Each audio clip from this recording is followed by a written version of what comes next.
It's what I run into the most with issues. Someone having issues with spa, tell them to clean their filter and fix the problem. So that's a big thing.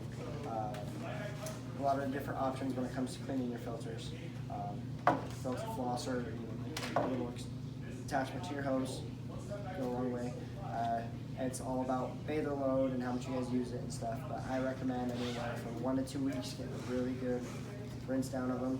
This is really nice because if you see it kind of has the holes all the way around. It really gets in there, and so that pressure getting in there to clean it is going to be huge as far as getting a good flow, good circulation, and protecting your equipment. I also recommend filter cleaner. So filter cleaner, I would recommend doing it once every 1 to 2 months, and basically all you do is you spray it in there really good. You want to get in between all the cracks. That, or you could take, what I do is take a 5-gallon bucket, get about a quarter or a third of a bottle in there, the rest of the water, and soak them in there. Biggest thing is before you put it back in your hot tub, you're going to really want to rinse it off. So you're going to want to get all of that off of there. This is going to help take calcium, harmless greases and stuff out of the filter.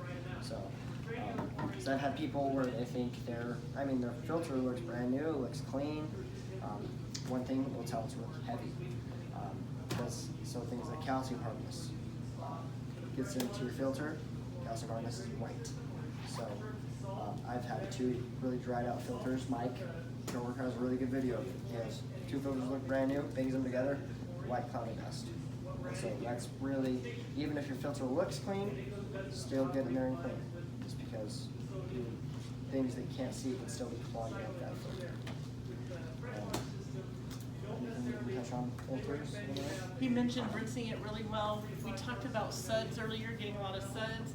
This is a great way to have a bubble bath, and it can get pretty tall, and it can take a while for it to go away. So when you rinse that filter cleaner off, rinse it until you don't think there's any on there, and then rinse it again, because it can explode on you there. Another thing that I recommend to almost all my customers is just getting a second set of filters as well. So that once a month, every 2 months, say when you're going to do your deep clean with the filter cleaner, soak those and get your second set off the shelf, put those ones in. And then so then you're cleaning, dry it, and so then let them sit on the shelf, dry, and make sure, but like you said, make sure you still rinse them off really well before you set them away. And another thing, a lot of you I'm sure have at least 2 filters or 5 filters or somewhere in between. If you're looking, you'll notice on your standpipes, so the pipes that the filters sit on, you're going to have a gray one and the rest are going to be white. That gray one is the one that's hooked up to your circulation pump, the one that's running 24/7, the one that's silently running, and the other ones are going to be on when your jet pump's running. So with that being said, that one on the gray is going to get a lot more work. So it's going to be filtrating 24/7 compared to the other ones where your jets are on. So rotating your filters, so just moving them around in there, because that gray one's going to get dirty faster than all the other ones. So that'll help preserve the life of the filters as well. So that's something big there. And that's another thing you can do, like I said, with every time you do that 1 to 2 weeks where you're spraying them off really well, just kind of know which ones were where, and rotate every time you take them out. And so, that's everything else on filters you can flush. First thing you'll do, take your filter out. So before you put this in your water, you take the filter out. And that's the way you're going to clean. With me, every time I have one of my customers, I'll tell them, get a half bottle in there, run it for an hour, let it soak for an hour, run it again. Just because this is really going to help you clean out your lines, your jet lines, or get all that calcium hardness or scum inside your lines. It's going to help blow that out. So once you drain, it's all on the surface and you kind of wipe that up and get rid of that. So you take your filters out, and then your tub's got water, and you put this in, and then you run it without filters for about an hour, and then again for another hour before you drain. Yeah, so I'll run the jets for a while, I'll let it soak in those lines for a while, and then I'll run the jets again since it's been soaking in those lines. Kind of get blow out those lines, anything that's kind of building up in those lines. so when you drain, you kind of clean that stuff all off the surface and then fill back up from there. And so, And Bo earlier was talking about the diverter valves on top that determines which jets are working. So you'll want to turn that valve so it goes through all the jets and cleans all of them out. yes. So you want to make sure that it's get through all the jet lines. So you have to do one side and then turn around and do the other side. You can put it in the middle Oh, okay. and it'll come through all of the jets, but it wouldn't hurt for a few minutes to do it full blast on each side. Okay. Thank you. And so, but yeah, biggest thing, take the filters out, half a bottle for almost any of our size tanks. Like I said, run the jets for a while, let it soak for a while. Then at the end I'll run a clean cycle just to kind of blow it out after it's been soaking. And then from there you just drain the tub.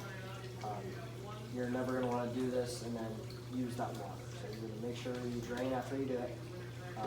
And then so that brings us to cleaning the inside of the tub. While you're draining, one thing I've noticed that helps when I'm doing it here, I want to eliminate like as much time as it's draining. If you guys come in and rent our pump, that's going to drain a lot faster. So we offer 24-hour complimentary pump rental. Now we basically submerge it down in the bottom of your spa, put the hose to it, run that water to wherever it goes, and that'll get the water out of your spa a lot faster than just the gravity. But we have a lot of customers that live out of town, so either way, you could do it with gravity. But what I do as it is draining is I will get something like our pyramid. This is a mitt that's covered in chemicals and help kind of get rid of osmosis build up and scum lines and stuff. And as it's going down, I'll notice I'll follow that water line, and that reduces a lot of my cleaning time. But if you're leaving, running some errands while you let it drain, come back.